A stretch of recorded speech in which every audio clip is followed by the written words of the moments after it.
မင်္ဂလာပါဒီခါမှာတော့ကျွန်တော်ကအင်္ဂလိပ်စကားလုံးတွေရဲ့နေ့စဉ်သုံးအသုံးဝင်တဲ့စကားလုံးလေးတွေကို share ပေးသွားမှာဖြစ်ပါတယ် of course အနောက်ပိတ်တန်လေးတွေမှာသူကအသက်အတန်လေးတွေပါပါတယ်အဲ့ဒါလေးတွေကိုသတိထားပြီးဆိုရမှာဖြစ်ပါတယ် of course ဒါပေါ့ဒီနေ့မင်းမောင်မောင်တို့အိမ်ကိုသွားလား of course ငါသွားခဲ့တာပေါ့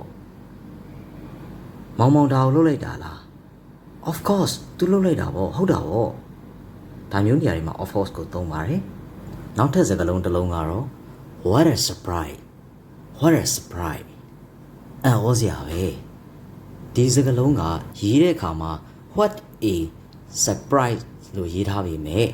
အတန်ထွက်တဲ့အခါမှာတော့ what a surprise ရဲ့နောက်မှာ exclamation mark လေးထည့်ထားတာဖြစ်တဲ့အတွက်ပြောတဲ့အခါမှာအော်တဲ့ပုံစံမျိုး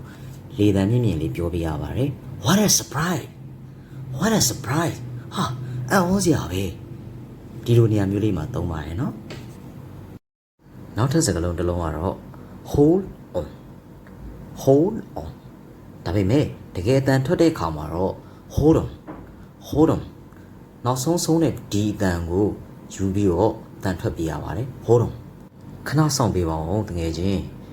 သို့မဟုတ်ကျွန်တော်တို့ဖုန်းပြောတဲ့အခါမှာတစ်ဖက်ကိုခဏလေးကင်ထားဖို့အတွက်ပြောတဲ့အခါမှာ hold on ခဏလေးဖုန်းလေးကင်ထားပေးပါဦးဒီလိုမျိုးလေးပြောတဲ့နေရာမှာအသုံးပြုပါတယ်နောက်ထပ်စကားလုံးတစ်လုံးကတော့ it's over လို့ရေးထားပေမဲ့တကယ်အတန်ထွက်တဲ့အခါမှာတော့ s တန်ကိုယူပြီးတော့ it's over အဲ့လိုပြောပါတယ်ငါအမားတွေအတွက်သူ့ကိုတောင်းပန်ခြင်းနဲ့ကွာအဲ့လိုချင်းနေမျိုးမှာတစ်ဖက်က it's over bro it's over ဒါအားလုံးပြီးဆုံးသွားပြီမင်းနောက်ကျသွားပြီပေါ့နော်အဲ့လိုမျိုးနေရာတွေမှာသုံးပါတယ်ကြည့်ရှုအားပေးရတဲ့အတွက်ကျေးဇူးများတင်ပါတယ်ခင်ဗျာ